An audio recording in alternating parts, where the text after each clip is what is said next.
So guys, sometimes as we consume pop culture, certain information comes to light that permanently alters the way we view someone. Events occur and we're required to remove our rose-colored glasses and take a little gander, a real juicy close-up look at the unwashed butthole that is show business and its common byproduct. Entitled, out of touch, sometimes abusive actors who can't seem to pull their heads out of their own asses for long enough to realize how insufferable they've become. Hey, Bill, I guess you're right. I am a butthead.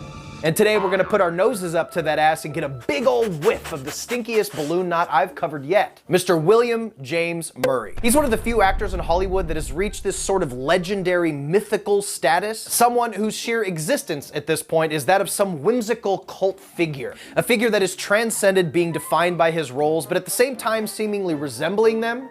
The prickly but lovable, abrasive but charming goofball who seemingly floats through life suffering no fools and serving up a heavy dose of lovable snark that disarms you before you realize he's shitting your cereal. Bong!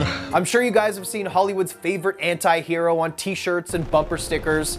In Murray we trust, America, the Tao of Bill Murray. Wearing a Bill fucking Murray shirt out in public throws out a signal out there to the types of people who bust out acoustic guitars at parties.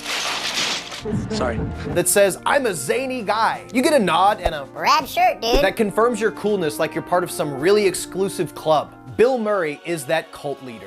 Murray is an actor who allegedly doesn't have an agent or manager. To reach him for business, inquiries are directed to a mysterious 800 number that's passed around by word of mouth.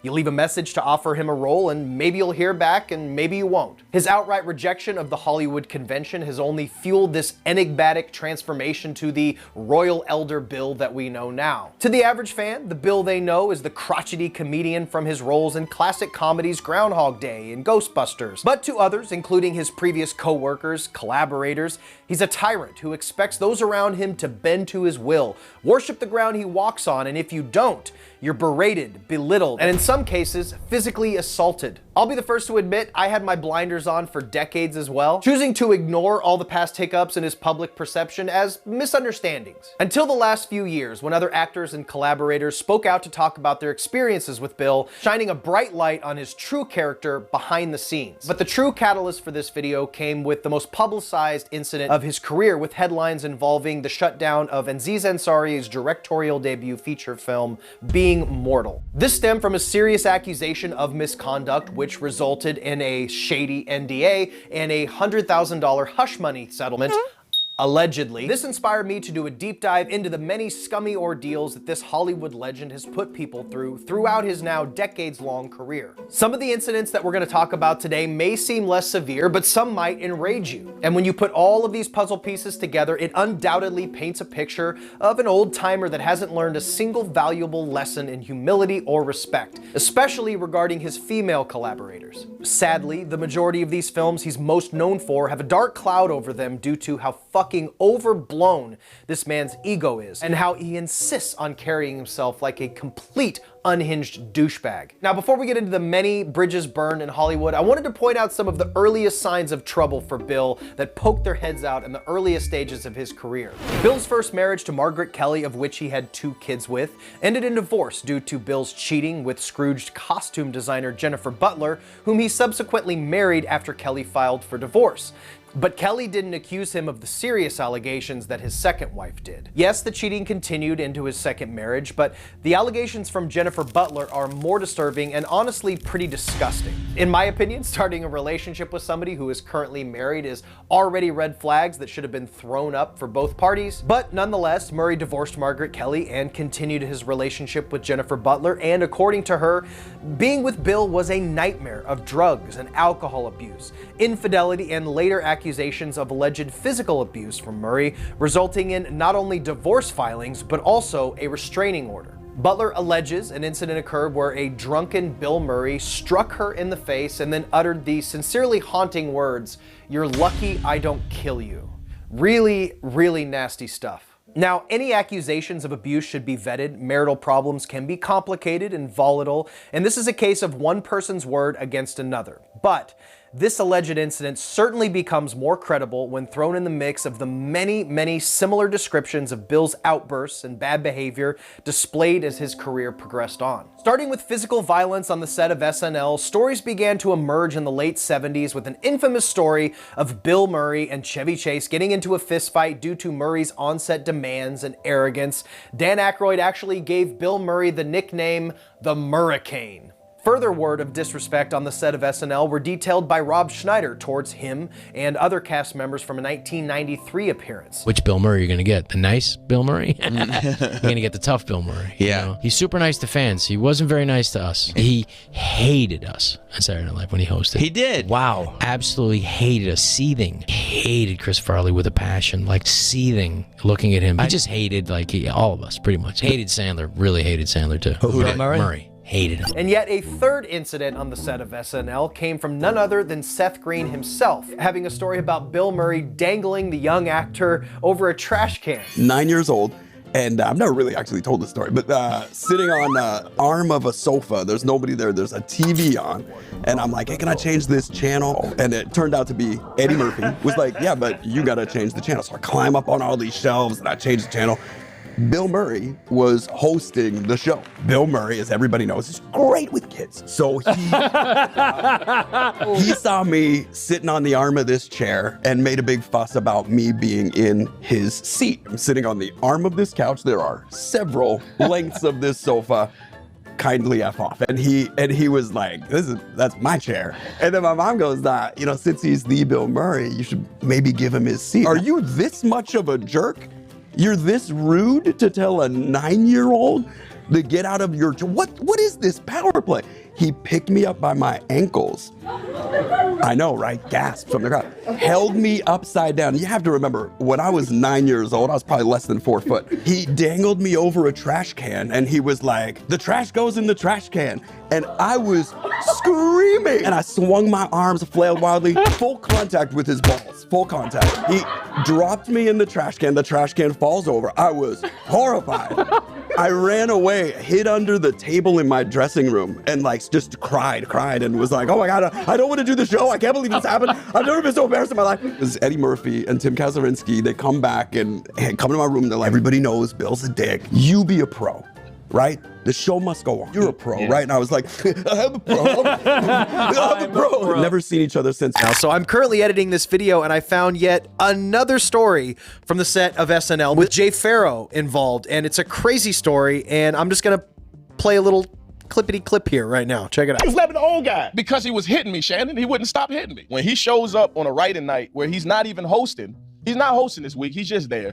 And he goes into the office and he spars with Lauren. I walk in there, I see Lauren's holding his back. I'm like, are you okay? Yeah, I'm all right. He fucked you up. He fucked you up. I walk in, I see Bill Murray. Bill Murray looks at me, he goes, I know your work. There's something about you you're not showing the world. It's this thing you have that you need to show everybody. And I'm like, okay, this is a sentimental conversation. Right. Okay. It immediately switches, 15 seconds later. He's like, come here, fat boy. Fat boy. So he calls me fat boy, then he gets on me. He starts hitting me, Shannon, in the same place over and over again. Right. Now, I don't give a damn who you are. Right. If you hit somebody in the same place, eventually, it's gonna start getting a little sore. Yeah. So as soon as it started stinging, I said, okay, I gotta drop him, son. So I picked him up and I Samoan dropped him on the sofa. Right. And as I Samoan drop him, he's still hitting me. Drunk out of his mind. Yeah. No recollection probably of this whatsoever. Right. But I slammed him. Right. And then I had to hold him down. He was still trying to fight me. They gonna do anything if anybody gonna say anything, yes or no? They're like, Groundhog Day, yeah. I'm like, come on, son. But he was attacking me and I got him. And now all them stories are coming out about Bill Murray. Yes, you can confirm them. That man is something up with. Moving into '90, the troubles only continued. On the set of Murray's directorial debut film, Quick Change, problems allegedly arose almost immediately, starting with Geena Davis's audition for the movie. She recalls Bill's repeated attempts to use a vibrating massager on her, despite her again and again telling him to stop. Also keep in mind that this initial meeting, this audition, took place in a secluded hotel room,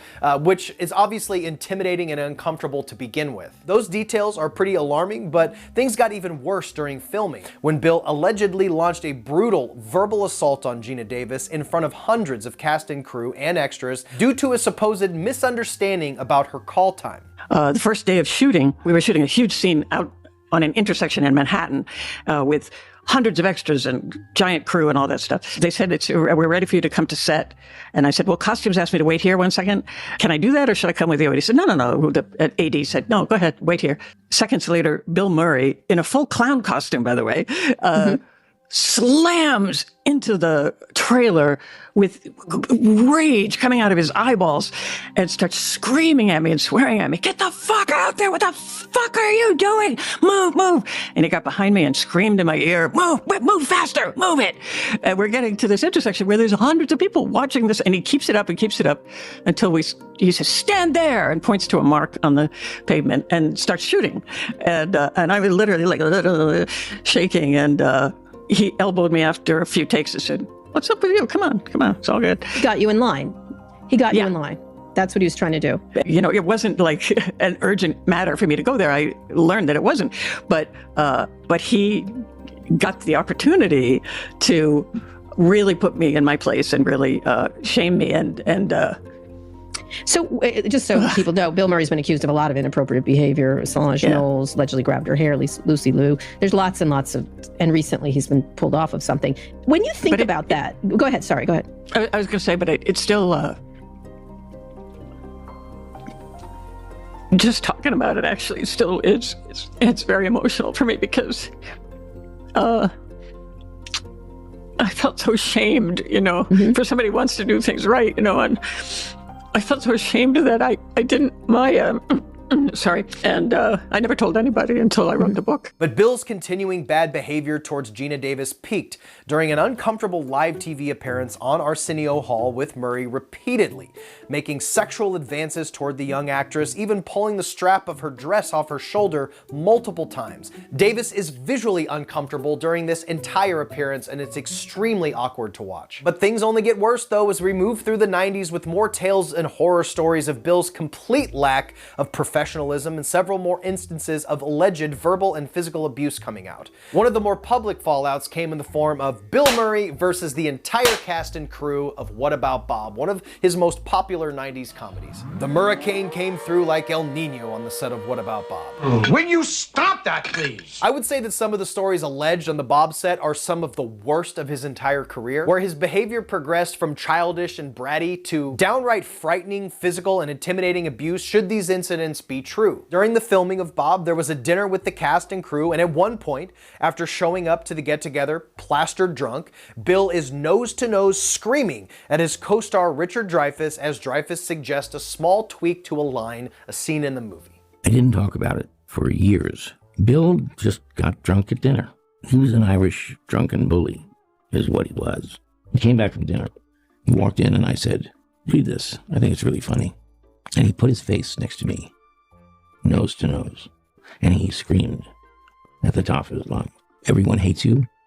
You are tolerated. There was no time to react because he leaned back and he took a modern glass-blown ashtray.